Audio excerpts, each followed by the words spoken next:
Live from Fargo and serving you on TV, online, and on the go. This is Valley News Live at 5:30. We begin with new information tonight, a deadly reminder for anyone planning to be on the road this harvest season. A reminder to slow down and pay extra attention. Thank you for joining us. 2 people are dead. 1 other is hurt after a sugar beet truck and a pickup collided late last night. It happened around 11 p.m. at Highway 9 and 180th Avenue North in Felton, Minnesota.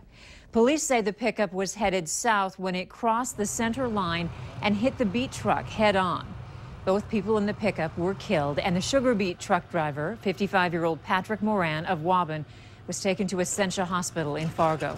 1 of 2 men killed was 23-year-old Ricardo Gutierrez of Borup, Minnesota. The other victim has not been identified. We talked to a man who's been driving a beet truck for the majority of his life. He says every year he sees more distracted drivers who need to be watching for flying beets or trucks that can't stop. On the other hand, he says he's been seeing more inexperienced drivers who are trying to make a fast buck and aren't focused on safety. There's beet drivers that are a little bit too radical, you know, and some people need to slow down. Sugar beets is a fast process, though. You know, we try to get them out of the ground as fast as possible. There was another beet truck accident early this morning, this time on Highway 39 between Borup and Purley, Minnesota. That one happened at about 3:30 this morning. A beet truck rolled and the driver was pinned underneath. He was taken to the hospital in Ada, Minnesota. Then Life Flight was called to fly him to Fargo. A national protest is underway today against the use of potatoes treated with pesticides. And a local group is standing up against McDonald's at this hour in Moorhead.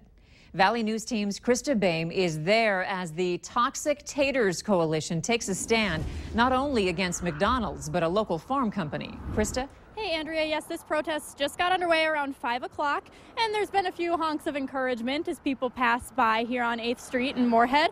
And this group is made up of a smaller organization, and they're here to protest against the use of pesticides used to grow potatoes in central and northern Minnesota.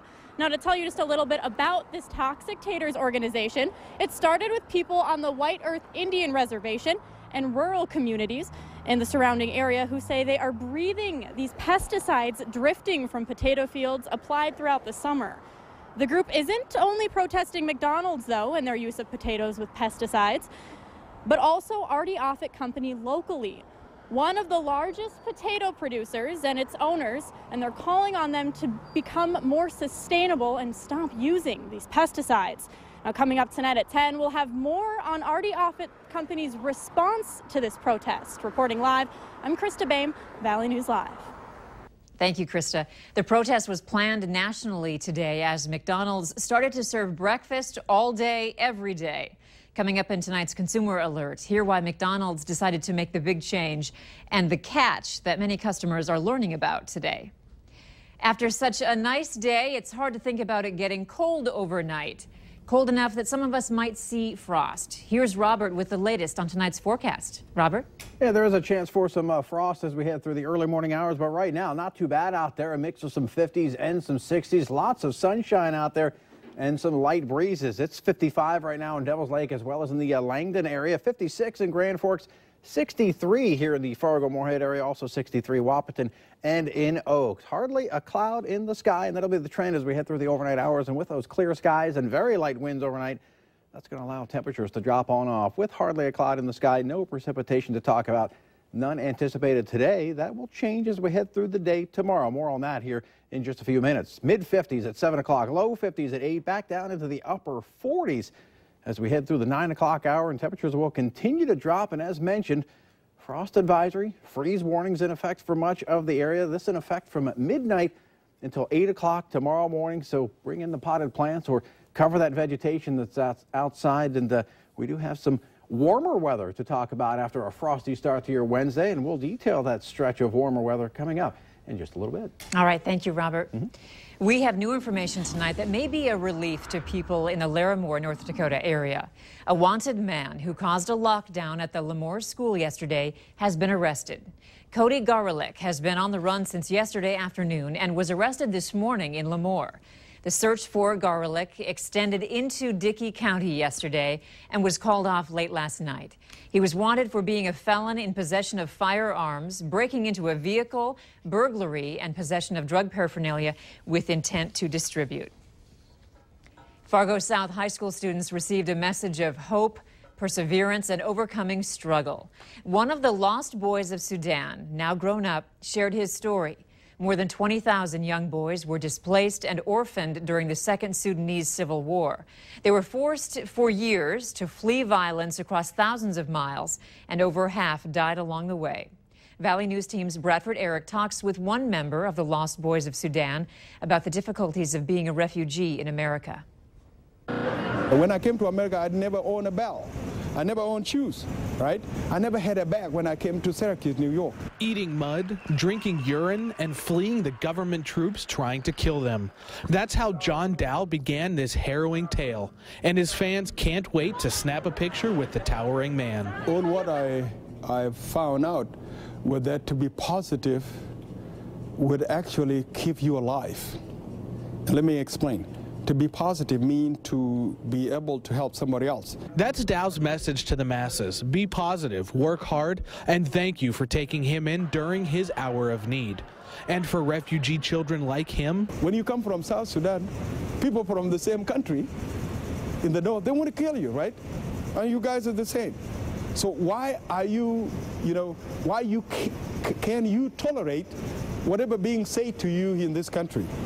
Just ignore it. There has been a big change in a little amount of time. So I understand where people are coming from. Leah Jelke is an English language learners teacher at Fargo South, a former Fargo South grad, and she organized the speaking event.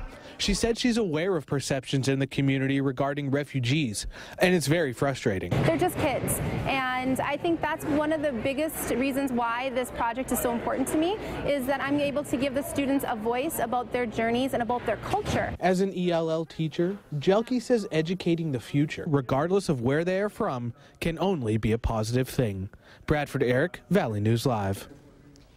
John Dow was featured in an award-winning documentary, God Grew Tired of Us, that documents the journey of 4 lost boys of Sudan as they adjusted to life in the United States.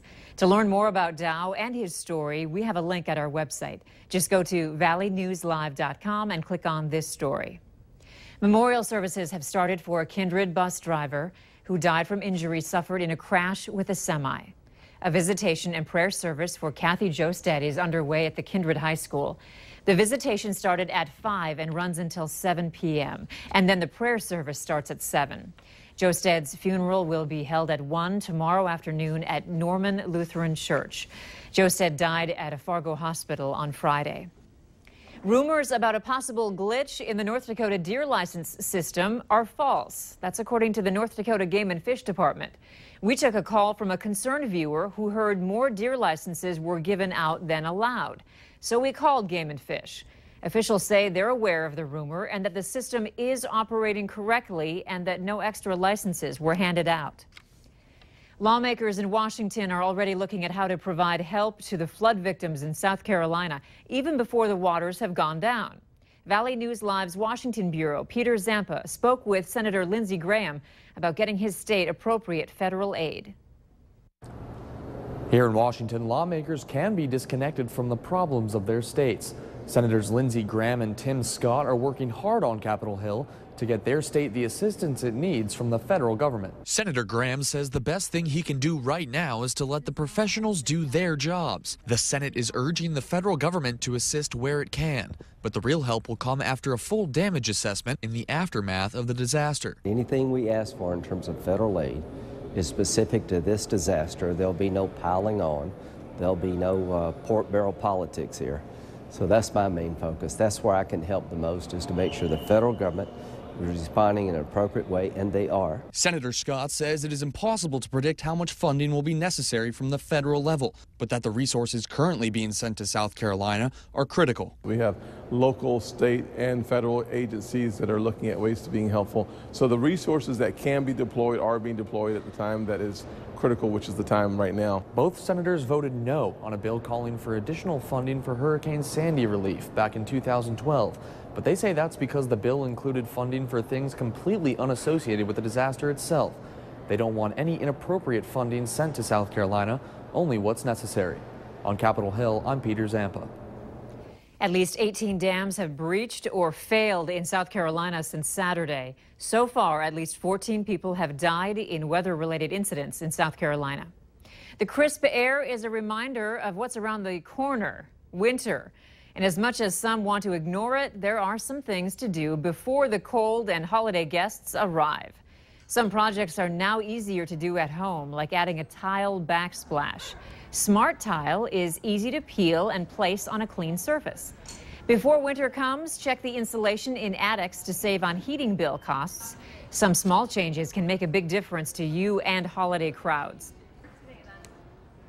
Changing the knobs on your cabinets, painting an accent wall, even adding in a little bench and hooks into your entranceway can really spice up your home, and it has a dual purpose of making it, more a little efficient in those crazy mornings with the kids for school. And one last tip before the cold comes: seal any cracks around windows to keep your heating costs down. For the fourth consecutive year, firefighters in Fargo and Moorhead have had an increase in the money raised for local families living with muscular dystrophy. In September, firefighters worked to fill the boot for MDA. Fargo firefighters staffed 5 Hornbachers locations and raised $21,860.